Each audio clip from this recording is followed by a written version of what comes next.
Abra comigo a sua Bíblia, primeira carta, primeira missiva paulina, destinada aos cristãos de Coríntios. Amém? Desta feita, pontuaremos capítulo 10 e nós vamos ler versículo do número 1 ao versículo 13. Eu estou ministrando uma série de mensagens falando acerca daquilo que nós fomos chamados. Para quê, pastor? Para sermos frutíferos. É dessa maneira que nós vamos conquistar, é dessa maneira que nós vamos receber as nossas conquistas em Deus. Amém? Então vou trabalhar com esse texto aqui, não sei até quando, o Senhor sabe. Primeira carta aos Coríntios, capítulo 10, versículo de número 1 em diante da primeira carta aos Coríntios. Vamos ler? 1 Coríntios 10, 1 em diante. Vai dizer: ora, irmãos, não quero que ignoreis que nossos pais estiveram todos debaixo da nuvem, e todos passaram pelo mar, e todos foram batizados em Moisés. Aí ele vai dizer: na nuvem e no mar. E todos comeram do mesmo manjar espiritual, e beberam todos da mesma bebida espiritual, porque bebiam da pedra espiritual que os seguia, e a pedra era Cristo. Mas Deus não se agradou da maioria deles, pelo que foram prostrados no deserto. E estas coisas foram-nos feitas em figura, para que não cobicemos as coisas mais como eles cobiçaram. Não vos façais, pois, idólatras, como alguns deles, conforme está escrito: o povo assentou-se a comer e a beber, e levantou-se para folgar. E não nos prostituamos, como alguns deles fizeram, e caíram num só dia 23.000. E não tentemos a Cristo, como alguns deles também tentaram, e pereceram pelas serpentes. E não murmureis, como também alguns deles murmuraram, e pereceram pelo destruidor. Ora, tudo isto lhes sobreveio como figura, e estão escritas para aviso nosso, para quem já são chegados os fins dos séculos. Isso aqui é muito sério, né, irmão? Não é?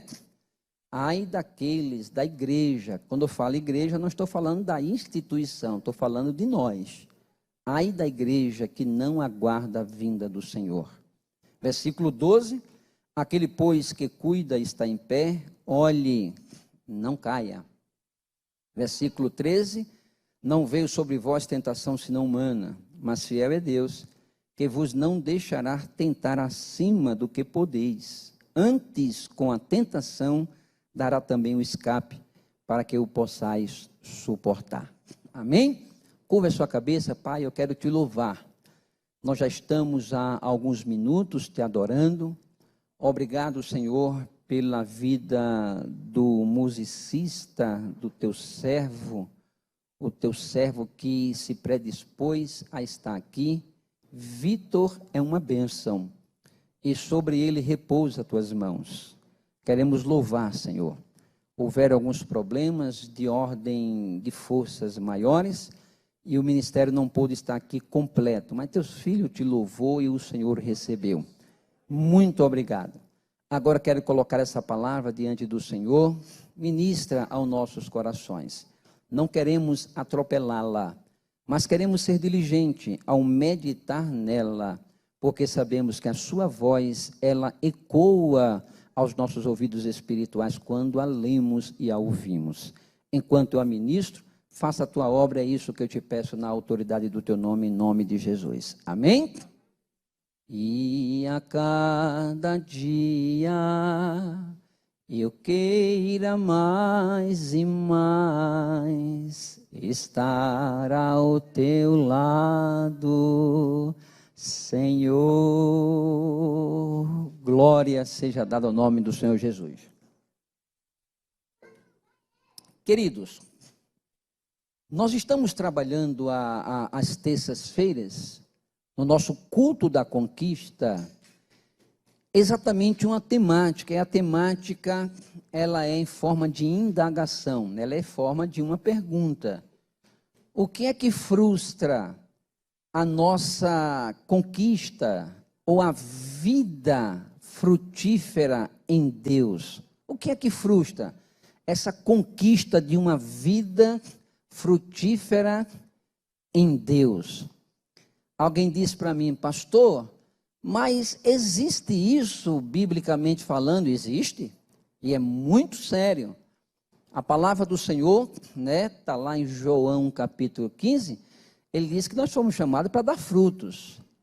E ele vai dizer que a árvore que der fruto, ele limpa.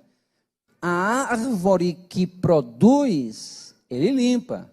A que não produz, ele corta, arranca e joga fora. E isto é muito importante nós entendermos. Nós temos que ter uma vida frutífera em Deus. E a pergunta é exatamente essa: o que é que frustra? Falei isso aqui na semana passada, apenas para situá-lo naquilo que nós estamos falando. O que é que frustra? O que é que faz com que alguns cristãos, eles vivam esta infertilidade ao ponto de não gerar frutos para Deus? Então a gente precisa entender isto. O que é que leva a alguns cristãos a viverem altos e baixos, mas dentro de uma constância? Um dia está bem espiritualmente, outro dia está, um dia está dando glória a Deus, outro dia está murmurando. E a gente percebe que a intencionalidade paulina, óbvio, que inspirado pelo Espírito Santo, isso não sai da cabeça de Paulo, mas sai do coração de Deus, essa admoestação, este cuidado, este zelo, esta advertência, para quê, pastor? Para que nós não sejamos vítimas como eles foram, refiro-me àqueles que estavam na peregrinação pelo deserto, que nós não sejamos tão vítimas como eles foram. Então isso aqui é muito importante. Aí eu falei para vocês a semana, a semana passada, eu falei para a gente ganhar tempo, eu falei que esta carta, ela tem exatamente esse teor, esta finalidade.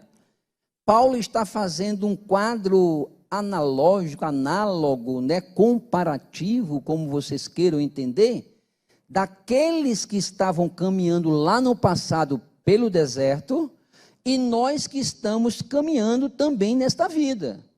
Então eles estavam caminhando rumo a uma terra da promessa, e nós estamos caminhando rumo à nossa promessa. E a nossa promessa é a promessa de ser frutífero em Deus, a conquista dos céus. E Paulo vai trazer exatamente isto. E uma primeira coisa que eu falei é que Paulo vai falar de uma preparação. E essa preparação é a preparação do solo.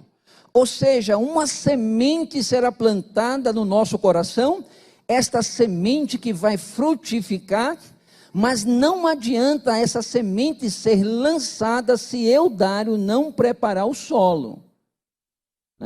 Então, se a semente é lançada e o solo for duro, não vai germinar. Se ela for lançada em meio a pedregais, também não. Em meio a espinho, também não. Então, a intencionalidade do Espírito Santo é que essa semente encontre em nós um solo preparado. E nós precisamos entender que essa preparação não é divina. Essa preparação, ela é humana.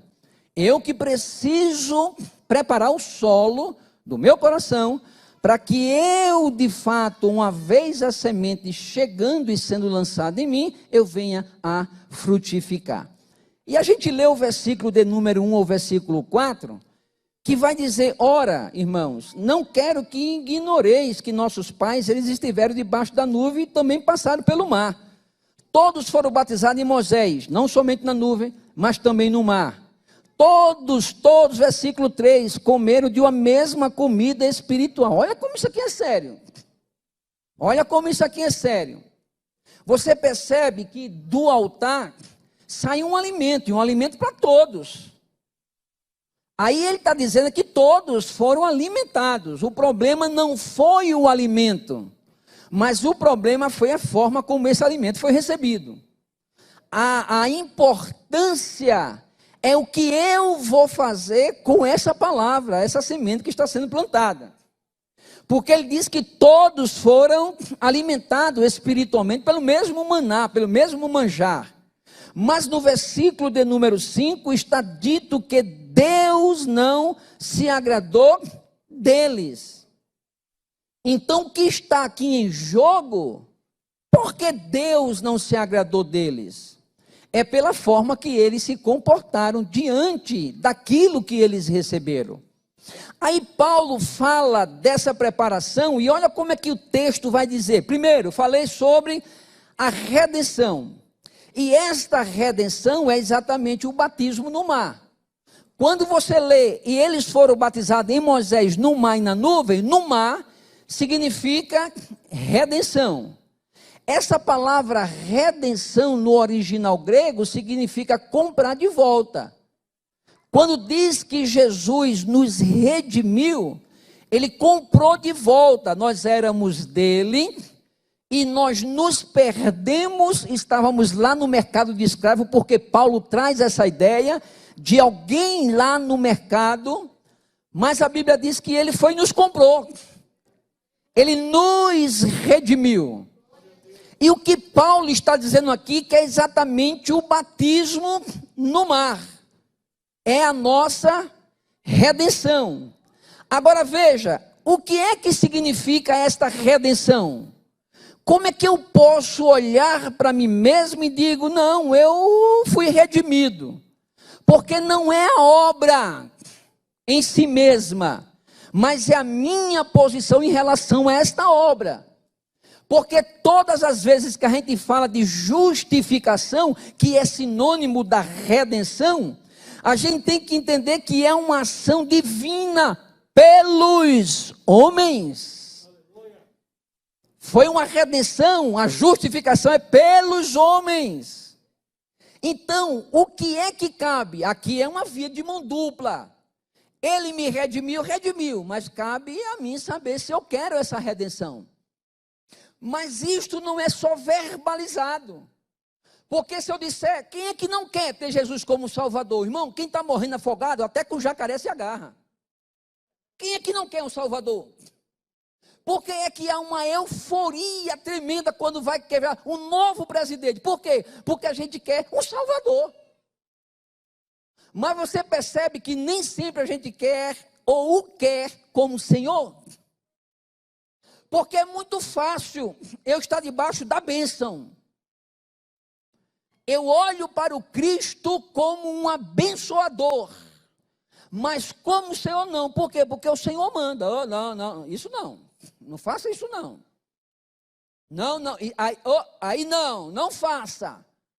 Então, o que está acontecendo aqui é que eles não receberam. O manjar veio. Eles comeram, mas eles não têm entendimento daquilo que eles estão fazendo, por isso que Deus não se agrada. Então, pastor, o que é uma redenção? Como é que eu sei que eu sou redimido? Aí eu coloquei aqui, primeiro, eu tenho que romper com a velha vida. Se isto não acontecer, não, aconteceu qualquer coisa. Redenção não. Porque batismo numa redenção é você romper com a velha vida. Olha o que é que Romanos capítulo 6, 13 e 4, texto que eu falei aqui a semana passada, bem rapidinho. Versículo 13 ele vai dizer, ou não sabeis que todos quantos fomos batizados em Jesus Cristo, fomos batizados na sua morte? Versículo 4, de sorte que fomos sepultados com ele pelo batismo na morte. Para que como Cristo ressuscitou dos mortos pela glória do Pai, assim andemos nós em quê? Em novidade de vida. Então, como é que eu recebi o batismo no mar? Redenção. E eu estou vivendo da mesma forma. Não, a gente tem que falar, irmão. Tem que falar. Por quê, pastor? Nós temos que falar. Porque se a gente não fala, quem é que vai falar? Não, pastor, eu não tenho vício não, mas de vez em quando, geladinha, misericórdia. Não, mas eu não tenho vício não. Não, tenho vício não. É de vez em quando. Às vezes eu passo 3 dias sem beber, mas isso é de vez em quando. Mas eu estou na igreja, dando glória a Deus. Eu tenho que falar por quê? Porque nós precisamos entender, irmãos, que com Deus a gente não pode barganhar. Ou a gente aceita, ou não aceita. Deus, Ele mandou seu Filho, para quem? Para aqueles que queiram. E nós aceitamos. Tu já pensou, a gente fica aqui dentro na meia sola, nem no mundo, nem aqui dentro. Meia sola. Nem usufrui daqui 100%, nem usufrui de lá.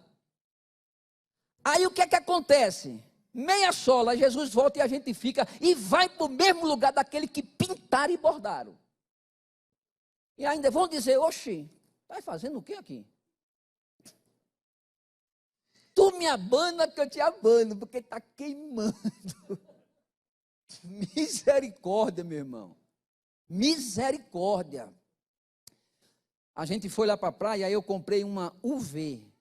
Não foi legítima não, foi na promoção. Aquelas camisas que protegem, né? Aí eu fiquei com ela, beleza, nedinha toda queimada e eu aqui. Não, foi uma bênção. Aí no último dia estava chovendo, eu fui e tirei. Me queimei todinho. Aí eu fico imaginando, de noite, vai minha filha, abane. Imagina o inferno. Misericórdia, meu irmão. Pastor, o que é batismo no mar? Rompimento com a velha vida. Eu não quero mais essa velha vida. Por quê? Porque de lá eu já vi. Eu quero estar com Deus. Nós somos crente e acabou a história. Crente não faz o que quer. Crente faz o que Deus quer. Por quê, pastor? Porque Jesus está voltando, Jesus está voltando, Jesus está voltando. E Ele vem para buscar uma igreja que é santificada por Ele.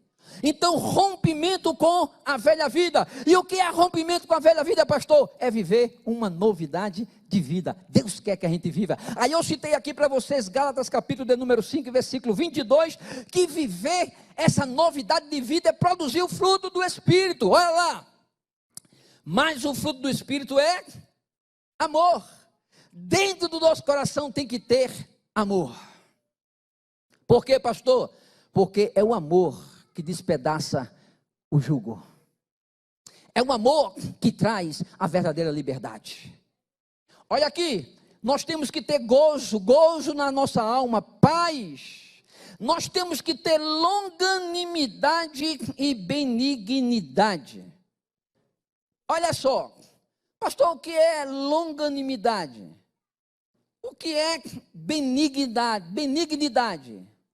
A benignidade e a longanimidade é o caráter. E essa longanimidade e benignidade faz com que a gente seja bondoso. Aqui tem bondade. Por quê, pastor? Porque a bondade é a ação de quem é longânimo, de quem é benigno. Ou seja, quem é longânimo, pastor, ele tarda a se irar. Ele é longânimo. Ele tarda a olhar para o outro. Não, estou tranquilo. Aí a ação de quem é longânimo, de quem é benigno, é uma ação de bondade. Sabe por que eu estou falando isso? Porque eu estou falando isso para quem já foi batizado no mar. Para quem vive em novidade de vida. Olha aqui para mim, preste bem atenção. Isto é muito importante.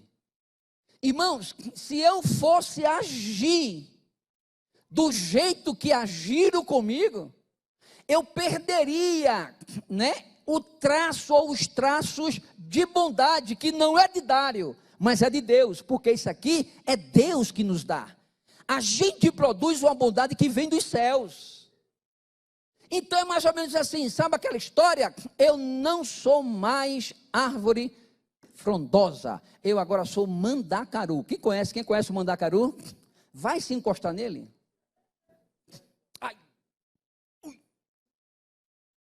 Então, por tanto sofrer, por tanto ser traído, eu, pastor, virei mandacaru. Eu não quero negócio, eu chego na igreja, eu fico ali, dou glória a Deus e vou para casa. Não, não, não. Deus não nos chamou para ser mandacaru, mas Deus nos chamou para ser longânimo. Deus nos chamou para ser benignos. A nossa ação tem que ser uma ação refletida e que reflita bondade. É fruto do Espírito. Aqui a fé. Fé. Você sabe o que é fé?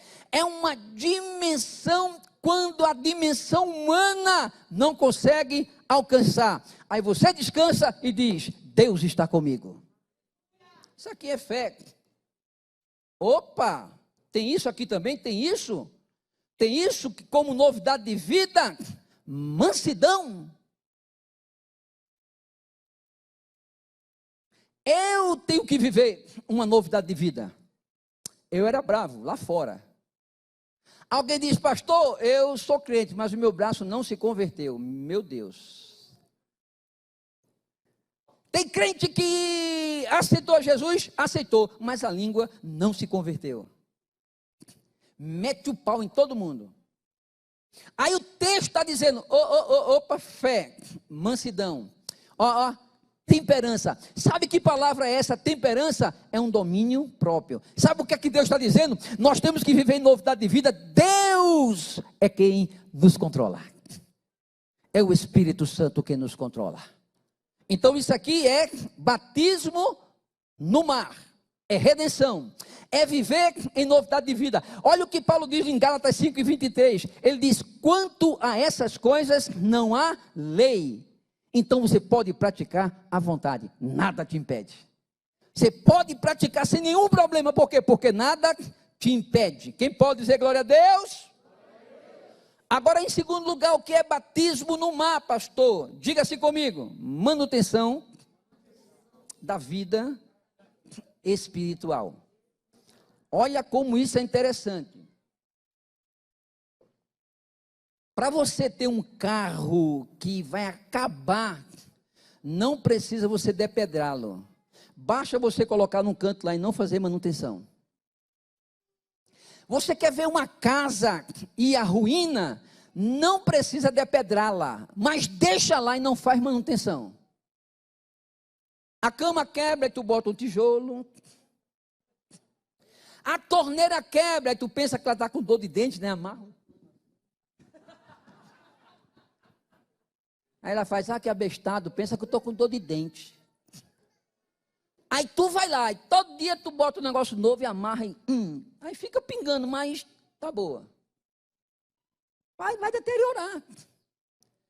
Aquela tampinha, sabe aquela tampinha do banheiro? As porquinhas, tu levanta, ela cai. Tu, meu Deus. Vai deteriorar.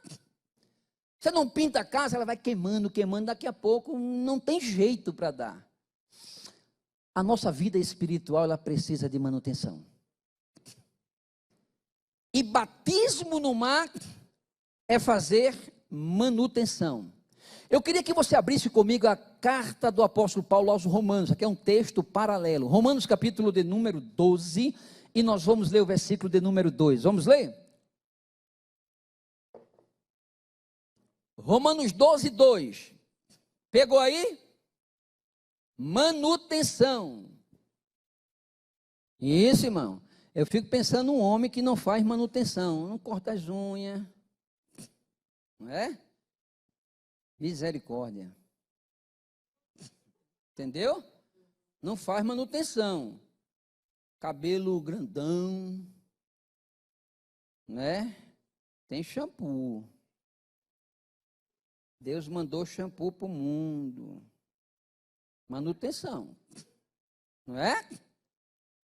Chegue, vocês mulheres, aos 60 anos. Manutenção. Quantos anos tem? 59. Estou por ali. Manutenção. Agora tem gente que não quer fazer manutenção, irmão. É complicado. É complicado. Manutenção. Vida espiritual. Vamos ler?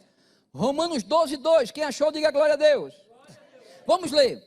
E não vos conformeis com esse mundo, Mas transformai-vos pela renovação do vosso entendimento, para que experimenteis. Olha só, o texto está dizendo que se você não se renovar, isso aqui é manutenção. Você não vai experimentar isto aqui. É ou não é? Se eu não me renovar, aqui no meu entendimento, eu não vou experimentar a boa, agradável e perfeita vontade de Deus. Ah, pastor, tenho ido para a igreja, não tenho sentido nada. Opa! Então tem alguma coisa errada. O que é que precisa, pastor? Renovar o vosso entendimento. Entendeu? Eu entro ali e não sinto nada. Oxe, tu está doido. Não, manutenção. Vou sair daquela igreja porque eu não estou sentindo mais nada. Então o problema não está na igreja.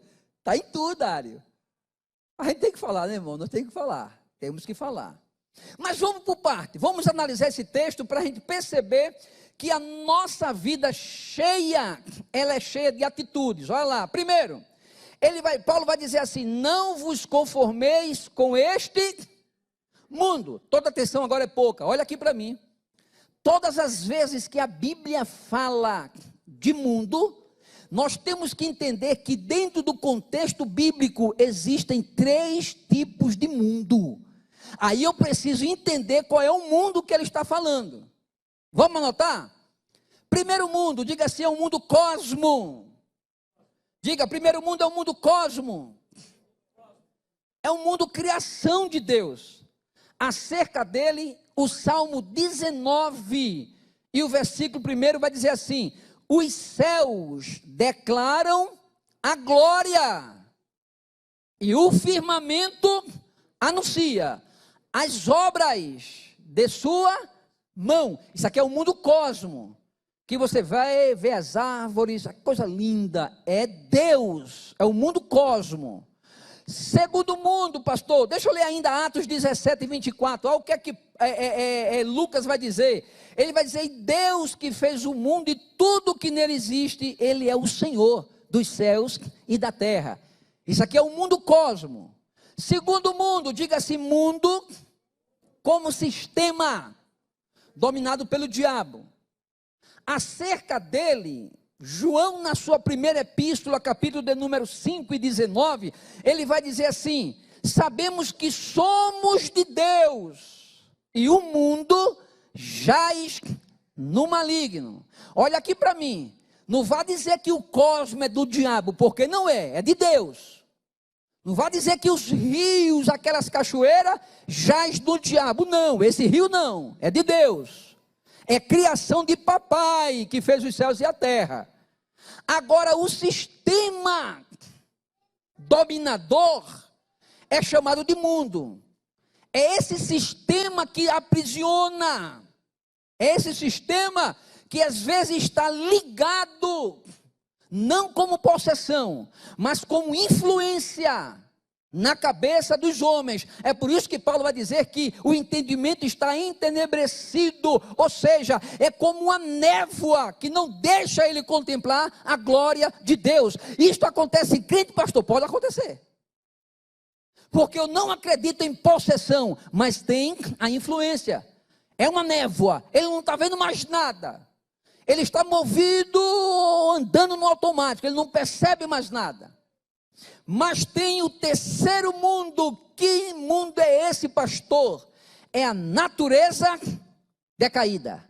Agora olha aqui para mim, esse mundo habita em nós. Aí eu tenho um entendimento seguinte, que quando Paulo diz assim, não vos conformeis com este mundo, ele está falando dessa natureza que é decaída dentro de nós e que pode sofrer influência de um mundo que é dominado como sistema pelo diabo. Aí o diabo vem e começa a dizer assim, não, você pode fazer isso, é besteira. Aí essa natureza que é decaída e que tem uma inclinação para algo errado, aceita. Aí Paulo está dizendo, cuidado. Cuidado. Por que cuidado? Porque Deus requer manutenção na sua vida espiritual. Você tem uma influência, uma possessão lá fora, aqui dentro não. Aqui dentro não.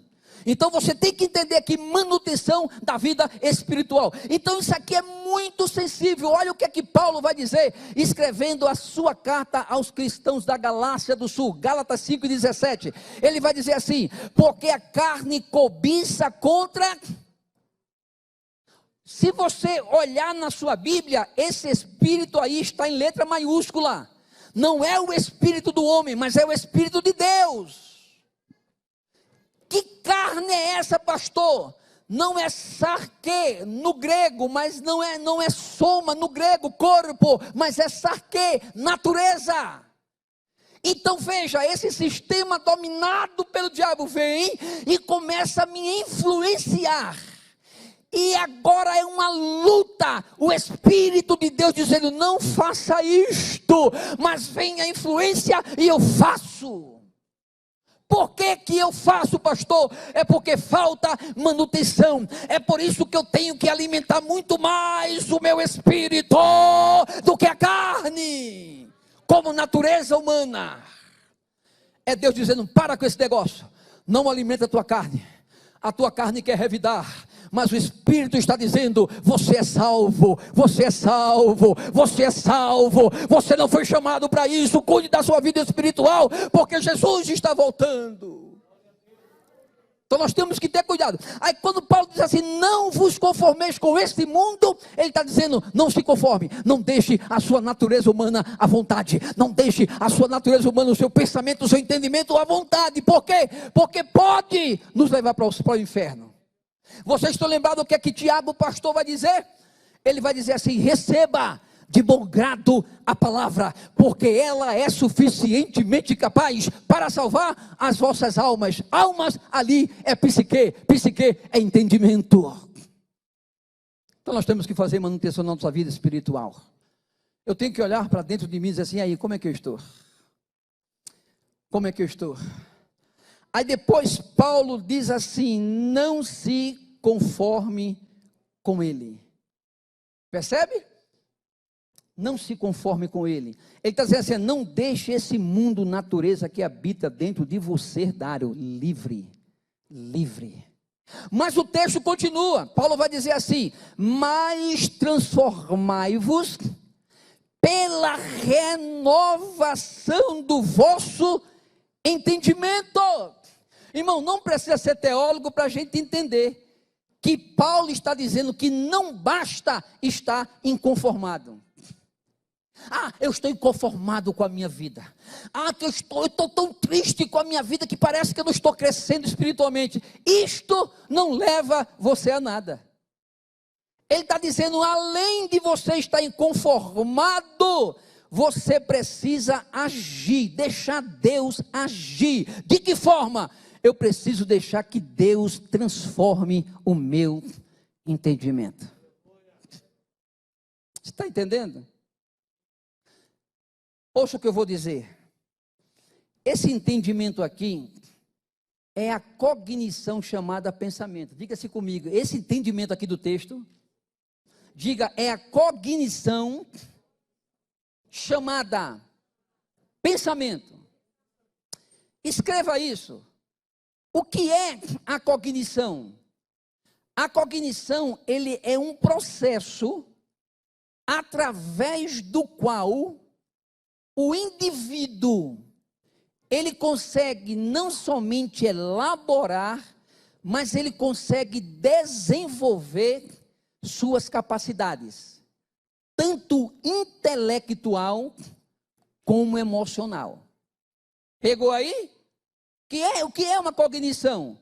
É um processo através do qual o indivíduo, ele consegue elaborar, ele elabora, ele planeja, e não somente isso, mas ele consegue desenvolver habilidades, capacidades, tanto intelectual como emocional. Olha aí, linguagem é uma cognição. Memória é uma cognição, tanto a memória pré-frontal como a memória hipocampal. Memória, cognição. percepção é uma cognição.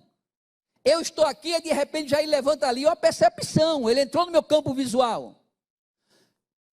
Capacidades intelectuais, que seria a capacidade de compreensão, é uma cognição. Mas qual é a cognição que Paulo está falando aqui? Diga-se comigo, pensamento. Diga assim, pensamento. Então, quando Paulo diz assim, não vos conformeis com este mundo, mas transformai-vos pela renovação do vosso entendimento. Paulo está dizendo, você é crente, rapaz, você foi batizado na água, lá no mar, você é redimido por Deus, não pense como você pensava antes, pense diferente, cative esse pensamento a Deus, as coisas de Cristo, não deixe o seu pensamento mais à vontade. Isso aqui é manutenção. Como é que eu posso ir para o céu pensando mal dos meus irmãos? Como? Aí alguém vai ter que me ensinar, cara, que eu não aceito. Não, eu não aceito. Como é que eu posso ficar julgando você e dizer que a minha vida espiritual é uma bênção? Como? Não. Paulo está dizendo, faça manutenção. Se você fazer isso lá no mundo, aqui não. Você vai ter que render seu pensamento a Cristo. Você vai ter que render seu pensamento a Cristo. Você percebe que ele trabalhou isso? Lá vem os discípulos. Jesus, ele fala, tem uma turma aí que está pregando aí no teu nome, tem uma turma aí que está fazendo um bocado de coisa no seu nome. Como quem dizendo, nós somos melhores, porque nós estamos com o Senhor. Aí o Senhor diz assim, quem não é por mim, aliás, quem não é contra mim, é por nós. Por que, pastor? Para com esse negócio de achar só que só tu vai para o céu. Para de achar, nós temos que mudar o nosso pensamento. Nós temos que deixar esse pensamento de lado. Sim, estão falando de mim. Não. Por quê? Poxa, tu é adivinho, é? Adivinho vai para o céu, não. Nós temos que ter cuidado. Eu pastoreava uma igreja, uma congregação lá em Recife, e uma irmã disse, pastor, eu estou saindo da igreja porque tem um grupo de irmãs que só vive falando de mim. E eu aqui comigo, é mesmo? Ela disse, pastor. Ela disse, pastor, vou chegando, é uma luta, pastor, eu não quero ficar aqui nessa igreja, não. Eu digo, mas me relate como é que a senhora teve essa percepção? Eu preciso, é a cognição. Como é que você teve essa percepção, pastor? Toda vez que eu chego, depois do culto, elas estão reunidas, quando vou chegando, parece gato, está falando de mim. Aí eu digo, irmã, eu não queria acabar não, porque eu não estou aguentando. As irmãs estavam mesmo falando de você, só que elas estão planejando ter um aniversário abestada. Está entendendo? Aí eu soltei o segredo.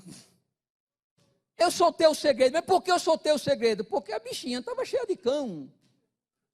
E precisava, irmão, nós temos que mudar. Nós temos que mudar isso aqui. Aí Paulo está dizendo, cuidado, pare, isso aqui é manutenção da vida espiritual. Agora, olhe para mim, para a gente terminar, olhe para mim, para terminar hoje, né? Porque isso aqui vai rodar muito ainda. Segura aí. Eu estava fazendo esse estudo, aí eu disse, Deus, me mostra aí um paralelismo bíblico, um texto que vai reforçar isso aqui. Como é que eu faço essa manutenção? Aí Deus disse, não precisa. Olhe para o versículo 1. Aí olhei, de Romanos 12. Olha o que é que ele vai dizer no versículo 1. Pegou aí?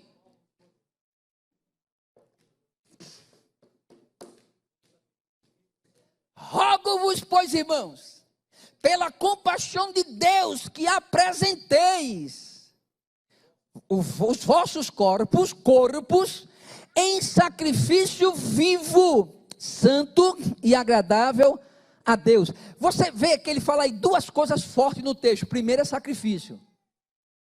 Por que Paulo está falando aqui em sacrifício? Porque ele está escrevendo para uma igreja que estava muito acostumada com os sacrifícios do Antigo Testamento. Só que o sacrifício do Antigo Testamento era morto. Tinha que matar. Aí Paulo diz, não, aqui ninguém precisa morrer. Literalmente não. Mas é um sacrifício vivo, santo e agradável a Deus. Percebeu? Aí Deus me levou a Efésios capítulo 4, versículo 22 a 28. Vamos ler? Aí eu termino essa parte hoje. Efésios capítulo 4, 22 a 28. Irmão, é tudo Bíblia, viu? É tudo Bíblia. Aqui não tem cocoricó não, é Bíblia. É Bíblia. 4, 22 a 28. Vamos ler? Efésios 4 e 22. Vai dizer assim: quanto ao trato passado, vos despojeis do velho homem, que se corrompe pelas concupiscências do... Aí ele diz no versículo 23, e vos renoveis no espírito da vossa mente. Percebeu aí? Percebeu aí o que é manutenção? Versículo 24, e vos revistais do novo homem, que segundo Deus é criado em verdadeira justiça e santidade. Versículo 25, por isso deixai, meu Deus, por isso deixais olha aqui para mim, crente não mente. Vou repetir, olha para mim, crente não mente. Crente não mente. Alguém perguntou, disse, pastor, às vezes eu não tenho como falar a verdade. Eu digo, oxe, me dê um exemplo.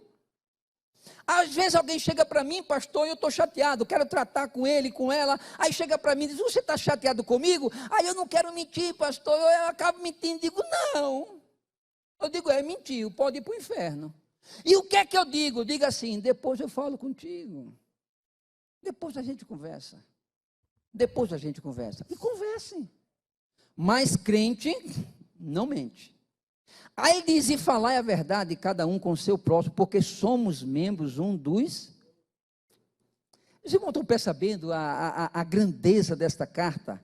Aí versículo 26, irai-vos e não pequeis, não se ponha o sol sobre a sua ira. O que é irar? Isso aqui é um sentimento, a gente se ira mesmo, fica com raiva, se chateia, grita. Mas a gente não pode deixar isso virar ninho. Um dia, 2 dias, 10 dias, aí eu já não converso mais com o Andrelito. Não, com ele não converso mais não. A gente não pode fazer isto. Versículo 28, aí ele diz no versículo 27, não des lugar ao diabo, está vendo? Isso é dar lugar ao diabo. Versículo 28, aquele que furtava, não furte mais. Como é que eu vou na padaria, dou 20 reais e compro 19 e a mulher me dá 21? Eu digo, Jesus é muito bom. Jesus é muito bom. Eu comprei tudo o que eu precisava e ele ainda me deu 20 reais. Quem deu foi Jesus não, foi o cão.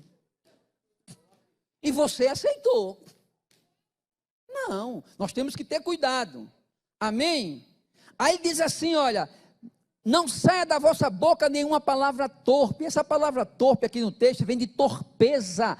Tudo aquilo que denigre, tudo aquilo que mexe, tudo aquilo que abate, tudo aquilo que destrói. Aí ele diz, mas da sua boca sai a palavra que edifica, que promove edificação. Olha que coisa boa. Eu digo, irmãos, como Deus te usou hoje. Isso edifica, irmão.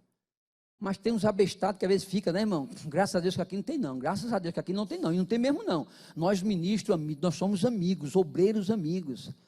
Mas imagina, fica ali um abestalhado, teologicamente está errado. É não. E fica, não. Isso é heresia. Está entendendo? Deus não gosta disso. Deus gosta de palavras, irmãos, que edificam. Irmão, eu vou dizer uma coisa para vocês. Pode estar pregando a pessoa mais simples.